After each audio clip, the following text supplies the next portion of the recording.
অসমীয়াৰ বাপতি সাহোনস্বৰূপ ভোগালী বিহুলৈ মাজত মাত্ৰ কেইটামান দিন আৰু ইতিমধ্যে অসমৰ প্ৰতিখন পথাৰত এক বিশেষ দৃশ্য পৰিলক্ষিত হয়।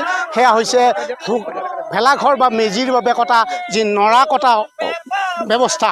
আমি উপস্থিত আছোঁ মঙলদৈ ভোগালী বিহু উদযাপন সমিতিয়ে আজি নৰা কটা পৰ্ব হিচাপে এক অনুষ্ঠান আয়োজন কৰি মঙলদৈৰ বিভিন্ন ঠাইৰ লোক লাগি এই ধৰণে পথাৰত নৰা কটা পৰিলক্ষিত হৈছে। মই তাৰ কিছু দৃশ্য সতীৰ্থক দেখুৱাবৰ কাৰণে আহ্বান জনাইছোঁ।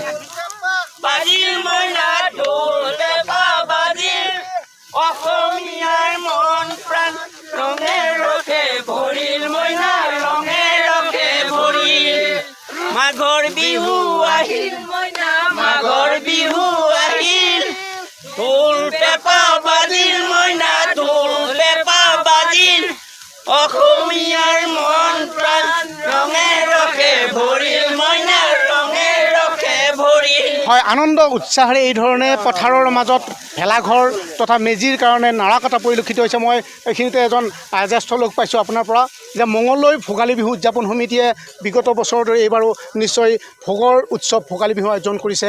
আজি আপোনালোকে পথাৰৰ মাজত দেখিছোঁ, কেনেকুৱা ধৰণৰ প্ৰস্তুতি আপোনালোকৰ? আজি আমাৰ মঙলদৈ ভোগালী বিহু উদযাপন সমিতিৰ নৰা কাটা পৰ্ব। নৰা কাটা আমাৰ ফুটকেটলি পথাৰত ফুটকেটলি অঞ্চলৰ ৰাইজৰ সহযোগত আমি ইয়াতে নৰা কাটা পৰ্বটো আৰম্ভ কৰিছোঁ। এইটো এটা পৰম্পৰা, ইয়াৰ ঐতিহ্য আছে।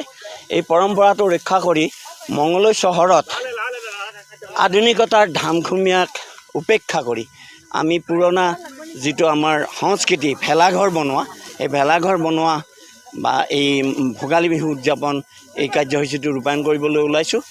মঙলদৈৰ বিভিন্ন অঞ্চলৰ লোকে জাতি ধৰ্ম নিৰ্বিশেষে আমাৰ এই উৎসৱটিত সহযোগ কৰিছে। আমি ফুটকেটলি অঞ্চলৰ ৰাইজক আমাক যিসকলে আজি সহযোগ কৰিছে তেওঁলোককো আমি আমাৰ এই ভোগালী বিহুত সহযোগ কৰিবলৈ অনুৰোধ জনাইছোঁ আৰু তেওঁলোকক আমি সেইদিনাখন আমাৰ যিদিনা সমূহীয়া ভোজ ভাত হ'ব সেইদিনাখন তেওঁলোকক আমি নিমন্ত্ৰণ জনাইছোঁ। হয়, এটা কথা ক'ব লাগিব যে সমূহীয়াভাৱে সেই দিনটোত সেই দিনটোত এক ভোজ ভাতৰ আয়োজন কৰে, হাঁহে মাহে খোৱাৰ এক পৰম্পৰা। মই ভোগালী বিহু উদযাপন সমিতিৰ সভাপতি আমাৰ লগত উপস্থিত আছে জ্যেষ্ঠ অধিবক্তা শৈলেন কুমাৰ শৰ্মা বৰুৱা। আপোনাৰ নেতৃত্বত আজি এই ধৰণে ফুটকেটলি পথাৰত গাঁৱৰ মহিলা পুৰুষ আটাইয়ে লগ লাগি এক পৰিৱেশ সৃষ্টি কৰিছে।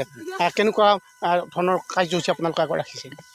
আমাৰ জাতীয় জীৱনৰ যি পৰিচয় ভোগালী বিহু বা বিহু সংস্কৃতি, সেই বিহু সংস্কৃতিৰ যি আমাৰ পৰম্পৰা, সেই পৰম্পৰা অক্ষুণ্ণ ৰাখিবলৈ আমি বিগত বৰ্ষৰ পৰাই প্ৰচেষ্টা চলাইছোঁ আৰু এই প্ৰচেষ্টাৰ অংশস্বৰূপে আমি যোৱাবাৰ কেন্দ্ৰীয় ভোগালী বিহুৰ আয়োজন কৰিছিলোঁ আৰু এইবাৰো আমি কেন্দ্ৰীয় ভোগালী বিহুৰ আয়োজন কৰিছোঁ।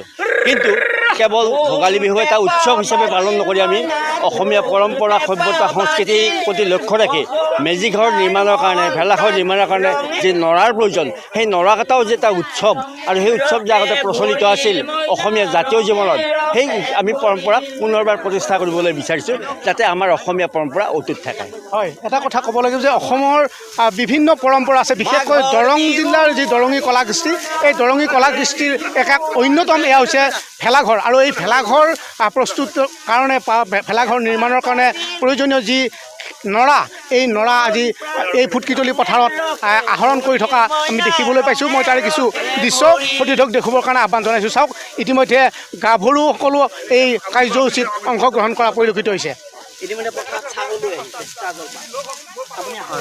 এগৰাকী মাতৃয়ে আহিছে, তেখেতে হাতত চাহ লৈ আহিছে। মই তেখেতৰ পৰা জানিব বিচাৰিছোঁ যে ৰাইজে এই ধৰণে নৰা কাটিছে, আপোনালোকে হাতত পানী বা চাহ লৈ আহিছে, কেনেকুৱা ধৰণে আয়োজন কৰিব আগৰ বিহু বা ভোগালী বিহু ঘৰ?